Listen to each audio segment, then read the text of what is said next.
À l'occasion de Shavuot, il existe un bel usage qui donne à cette fête un caractère rafraîchissant, celui de fleurir nos synagogues et nos maisons, en souvenir de la Torah donnée sur le mont Sinaï, qui de manière miraculeuse était entourée de prairies, au point que l'Éternel met en garde les enfants d'Israël de ne pas laisser leurs animaux paître autour de cette sainte montagne.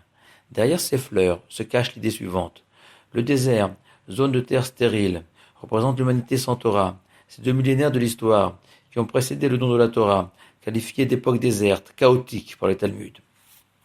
Vous êtes appelé Adam, homme, contrairement aux non-juifs, parole de Rabbi Shimon. Cet enseignement mal compris a été pour nous une source d'innombrables calomnies de nos ennemis. Et pourtant, le mot Adam de la racine domée, ressembler, doit être compris de la manière suivante. Par votre présence au mont Sinaï, vous avez désormais le moyen, grâce à la Torah, de ressembler à votre Créateur, de vous élever. Rabbi Shimon ne vient pas ici exprimer une supériorité du peuple juif. Il aspire simplement à expliquer que la Torah et ses valeurs sont un ascenseur spirituel pour tous ceux qui veulent l'emprunter, quelle que soit leur origine. Et pendant 2 millénaires, le monde était désert, dans le sens où sans Torah, le monde ne pouvait générer cette sadikim extraordinaire, reflet de leur Créateur.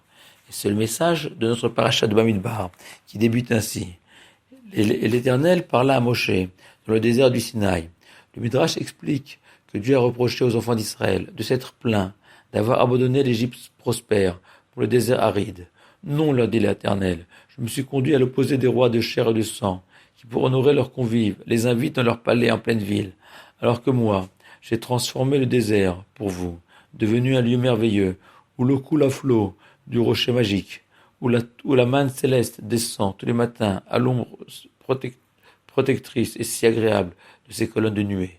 Et je suis personnellement émerveillé par ces jeunes hommes et jeunes filles qui n'ont rien de distingué des autres, les mêmes habits à la mode, le même vocabulaire, les mêmes centres d'intérêt, musique, cinéma, tourisme et sport.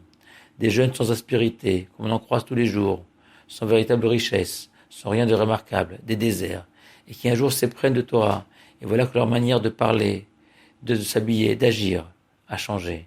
Je découvre alors des jeunes, d'une noblesse insoupçonnée, le désert a fleuri. Les chassidim racontent qu'un jour, un homme s'est perdu dans une forêt. La nuit est tombée, et dans l'obscurité la plus totale, il a alors distingué un juif pieux qui illuminait la forêt avec la seule lumière de son visage. La Torah est appelée Oraïta, en araméen, de la racine or, lumière, car c'est finalement son essence, tel le soleil qui permet à la nature de pousser. Ainsi la Torah, seule, permet à l'homme de grandir. Shabbat Shalom à vous tous, et Chag Sameach.